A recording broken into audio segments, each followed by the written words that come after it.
Hello. In this video, I wanted to try and do a stone pillared, and I'm going to do that in a more of an organic fashion, which means I'm going to try and do it by sketching it out rather than planning it out with an isometric view, like plotting it out really well.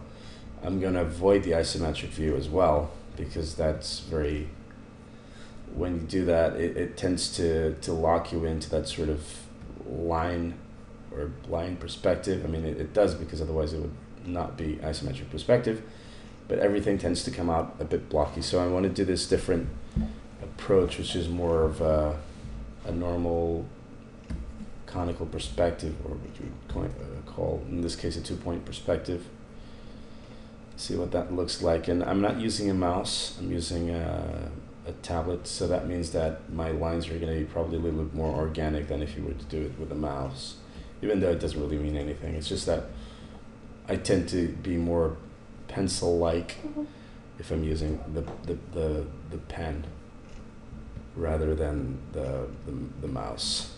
So here we should have a lot less, because this is almost like if you're standing a little higher than the stone pillar, you should actually not see the top that much. All right, so I have the sketch, bottom sketch, and now before I do the, and I was thinking about doing the line art, but because the line art can also be sort of, can also make you stick to the whole perspective thing, I decided that instead I'm going to use shades right straight into the model. So I'm going to go for some sort of greenish stone colors, something like that, and that's sort of halfway in the top. I'm going to be simple about it. I'm going to do, this is going to be my mid-tone, and again, I'm very roughly shading in, or putting in the shapes. Whoops. Oh, there we go. I failed this bit. So there we are. And as well as the faces here, my voice has probably changed a little bit because I actually tilted myself to draw this. Okay, so you have the faces right there. And now I just need my highlights and my shadows. I'm going to start by my shadows, and I'm actually going to move on to the blues because I want to make sure that it doesn't really, that I don't have such a fixed palette right away. So a little bit darker than what I did now. I just need to close that off at the other color so that I can flood fill that in. And I need to keep track of where my cuts and the stones are, so I'm sort of leaving these sort of cuts. You can see one here. I'm leaving those in so that I'm sure of where I stand in a way. So now shading the bottom faces here. I hope that it's easy to understand that these are sort of a couple of boxes and then a taller box sitting on top of that. So now the highlight. The highlight, I want to move into the yellows, and well, probably not too yellow, but because we're close, we're going to use a gray that's close to being actually non-saturated, like a completely flat gray. And since we have two cold colors in our image, we're going to be suggesting that this is a warm color for the highlight, but it's actually not. It's fairly neutral. Okay, so problem number one, the highlights here can't be this color. They have to be a normal ambient color. So I'm going to use the mid-tone right now, but I'm going to change that later because we still need to do the cast shadow and all that. But I'm going to use that as well. Not for the highlights here. I need something a little less strong. So I'm going to go halfway between these by selecting the highlight, pressing 5 on my keyboard for 50% transparency, paint a little bit there, and then I bring that up back to 100% opacity. I color pick that and shade that in like that, and then I can delete this because now I have my color. And I can do that for the top here, and I can do the same for the shadow. So 50% of the shadow, I'll pick this up, and that will be my shadow color for now at least. Okay, because I might change this later. But right now I made a couple of cuts on my stone. Now I want to do the same for the other side, but because this is already a shadow, I have to decide whether or not I want to add a different shade, and I do. I want to have a darker shade, which is actually Doesn't need to be that much darker, but I'm going to add it like that. And for the highlight, I'm actually going to use this midtone that I created just then for the shadow on the brighter side of the pillar. Okay. So also want to get rid of some extra pixels that I don't want. So let's do a little bit of cleaning up, and I'm going to hide my line art layer so that I know my silhouette very well. And at the bottom here, I'm actually going to change now the shadow.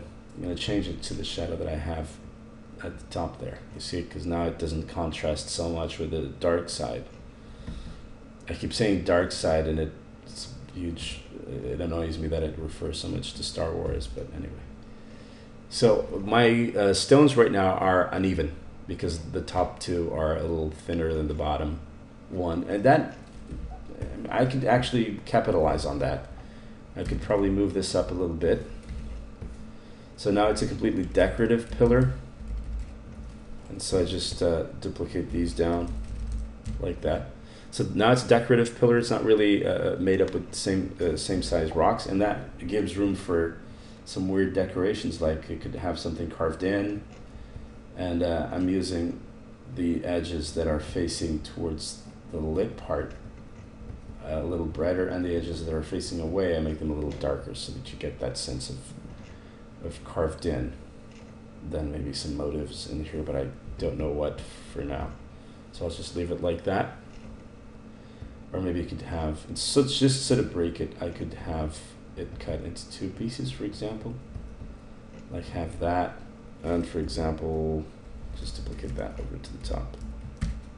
Something like that. Okay, so it would mean that I would have to make something on this side as well. And there, maybe it's a little too bright. I still feel that this shade is a little too bright. So I'm going to pick it, hide the selection, and bring down its lightness so that it doesn't look as strong on the other side as it does. It's a bit of a two-way thing, because if I make it a little darker, it'll look too dark on this side, so I'll just find a halfway. Now, because this is rock and it might be polished, I do want to have a highlight, like really spotlight color, so I'm just going to go closer to white and add a bit of that at the top. I'm going to use this highlight to bring it down on the edge of the stones as well, and use that one, the midtone, as an anti-aliasing color. I might go in, actually let me make this a little shorter so that I can keep this tone here. I might go in and add a highlight here and there just to suggest that there's a sort of spot on the rock that actually shines quite well. And now I'm going to add some cracks and some stuff for variation. So I'll just go with my dark tone here, my not the full dark one, but the dark one, and make a crack. And because it's very horizontal, I'm still going to get some highlights. Okay, so I'm going to get some shade here. Maybe that should be like that instead, and that should be like that. Okay, so there's a crack. I could do some piece that fell off. It sort of cracked off like that. So that means the bottom's going to be a little darker as well. Maybe not that. Maybe just that, like that. Maybe a bit of a highlight there for the chipping area, and maybe a little cut here. But because it's a vertical cut, you don't see the. There's not much of a highlight. So maybe just sit here at the bottom a little bit, something like that. Maybe we could go off to the side just a little, as well as here. The whole point of adding this is to break the monotony, or to make this more interesting than it originally is, because it can be very boring to see the same thing. So you just create some variation, right? Like breaking the silhouette, you could actually make a cut in there and then shade that in dark, and that would be another crack, for example. You could cut this part completely off and have it shade with a highlight color to suggest that it's a bit that broke off on the other edge. You could now go in and add some sort of foliage or something to make this look a little more dirty. But I think the idea that I wanted to show, which was that you can go organic on things and still have them work.